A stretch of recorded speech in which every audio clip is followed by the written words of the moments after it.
আপনারা এলাকায় গিয়ে আগামী দিনের জন্য আগামী নির্বাচনের জন্য আপনারা প্রস্তুতি গ্রহণ করুন। রাস্তাঘাটে বিভিন্ন যানবাহন চলাচল করবে, আপনারা সাবধানতা অবলম্বন করে জনগণের যাতে আর কোনো দুর্ভোগ না হয় সেদিকে খেয়াল রেখে আপনারা আপনাদের বাড়িতে চলে যাবেন।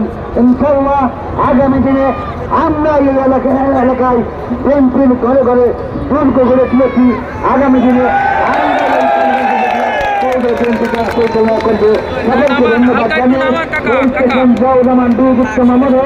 দেশ নেত্রী বেগম খালেদা জিয়া জিন্দাবাদ, আমাদের নেতা বাংলাদেশের প্রাণ স্পন্দন আগামী দিনের রাষ্ট্রনায়ক বিএনপির ভারপ্রাপ্ত চেয়ারম্যান জনাব তারেক রহমান জিন্দাবাদ জিন্দাবাদ জিন্দাবাদ।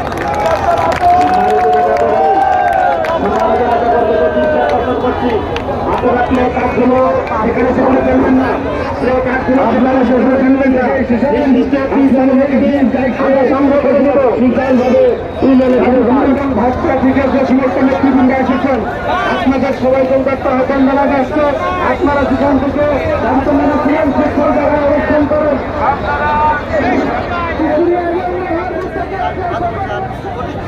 আজকে কালীগঞ্জের মানুষ দেখতে পেয়েছে, আপনারা সবাই দেখতে পেয়েছেন।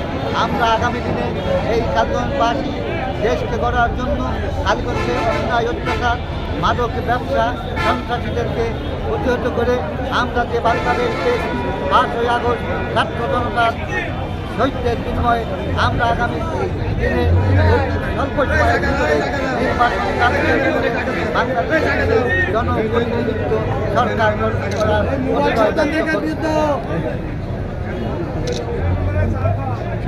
ছেড়ে দেন